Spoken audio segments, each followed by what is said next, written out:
Okay, let's talk about something we've all felt. You know that feeling, right?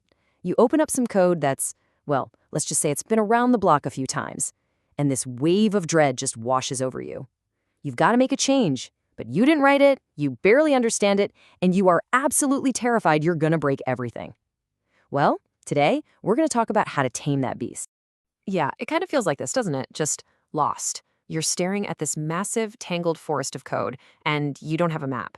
You know you need to get in there and change something, but every single step feels like it could set off a landmine. That paralysis, that fear of even touching a single line of code, that's what we're going to fix today. And hey, it's not just you. The legendary Robert C. Martin, Uncle Bob, said it perfectly in the foreword to the book we're diving into. Legacy code strikes disgust in the hearts of programmers. He talks about slogging through a murky swamp. So that feeling, it's universal. But what if I told you there's a way to see it differently? So this is where the whole game changes. Michael Feathers, in his incredible book, just cuts through all the noise. He says, forget how old the code is, forget who wrote it, forget if it's ugly. His definition is so simple, but it's a game changer.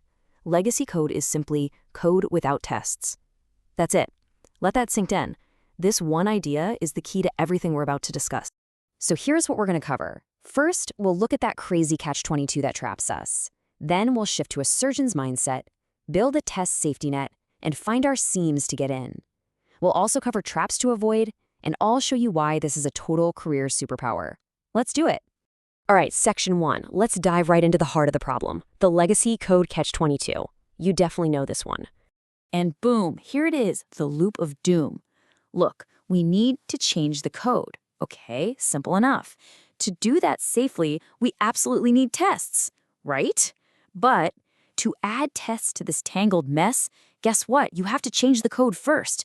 But wait, you can't change the code safely without tests. It's this insane circular problem that just freezes everyone in their tracks. So how on earth do we break this cycle?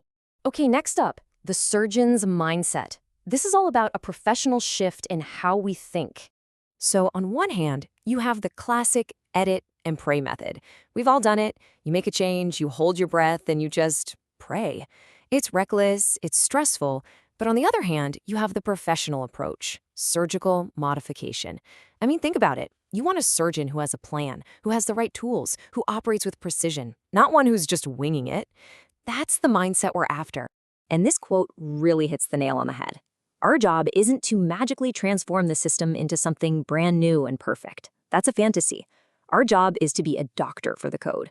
We take the patient as it is, we fix the immediate problem, and we make it a little bit healthier. That last part is key. We can't let best be the enemy of better. Stop dreaming about the big rewrite and start making small, safe improvements today. All right, mindset's in the right place. Let's talk about our first practical tool, building your test safety net. Okay, this next idea might feel a little weird at first, so stay with me. They're called characterization tests, and here's the twist. These tests are not about proving the code is correct, not at all. In fact, we're going to assume it's got bugs. The only purpose of these tests is to capture what the code currently does, warts and all. We're essentially putting a snapshot of the current behavior in a bottle, so we know if we ever accidentally change it. So how do you do it? It's actually super simple. Step 1, write a test you know is going to fail. Seriously, just assert that the output is, I don't know, potato.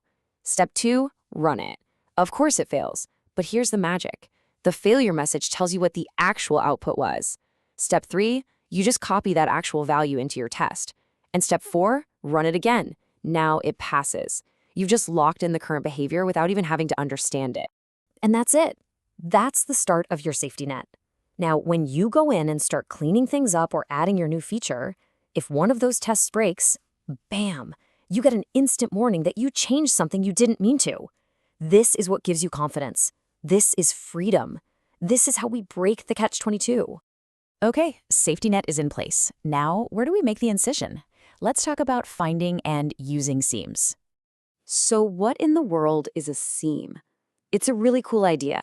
A seam is just a place where you can change what the program does without actually editing the code right there. The light switch analogy is perfect. You flip the switch on the wall to change the light, right? You don't go and mess with the wiring inside the light fixture every time. We're looking for those switches in the code. And these seams come in all different flavors. You've got object seams, That's just a fancy way of saying you can subclass something and override a method to change its behavior. Then you have things like link seams, where you can swap out an entire library during compilation. Think replacing a real database with a fake one for your tests. And in older languages like C, you can even use pre-processing seams. Don't worry about memorizing the names. The big idea is to train yourself to spot these little inflection points where you can get control. So here's the playbook. Listen up because this is important. Your first change is not to add the feature. It's not to refactor that giant, ugly method. Nope. Your very first, tiny, surgical change is often just to create a seam where there wasn't one before. That's it. That one little change gives you the leverage you need to get a test in place. And once the test is in, you've won. Now, we have these powerful techniques, but with great power comes great responsibility, right? Let's talk about the common traps to avoid so we don't accidentally make things worse. Okay, let's be honest. The common approach is so tempting. We all dream of the big rewrite, right? Tossing it all out and starting fresh. Or we just jump in and start cleaning things up without any tests. These are high-risk gambles. The professional approach is disciplined. It's about small, safe, incremental steps. You always build the safety net first, and you always look for the tiniest change that enables the next safe step. Now, here's another one of those ideas that might feel wrong at first, but it's pure gold. Sometimes, the change you make to get a test in place makes the code uglier. Yeah, I said it. It might make it a little more complex, and that is perfectly okay. Think of it as a tactical decision. You're accepting a little bit of temporary mess in exchange for the safety of tests. Once those tests are there, you've earned the right to go back and make it beautiful. Okay, let's bring it all home. We've talked about a lot of techniques, but why does any of this really matter? Because this isn't just about dealing with annoying old code. This is about unlocking your career superpower. You see, anybody can build a cool new app on a blank slate. That's the fun stuff. But the true mark of a senior professional engineer, it's the ability to parachute into a messy, complicated, business-critical system and make it better without breaking it. It's not about writing perfect code. It's about managing risk. And trust me, that skill is what companies are desperate for. So, let's wrap this up with the key takeaways. Number 1, legacy code is just code without tests. Simple. Number 2, break that vicious cycle with characterization tests. 3, look for seams to get in surgically. 4, remember, better is way more valuable than best. And finally, this is all about risk management. That's the job. So from now on, I want you to look at that old, scary codebase differently. It's not a roadblock. It's a gym. It's where you go to build the muscles of a truly professional developer. Discipline, strategy, risk management. It's your proving ground. So the next time you're faced with one, the question isn't, can I do this? The question is, are you ready to level up?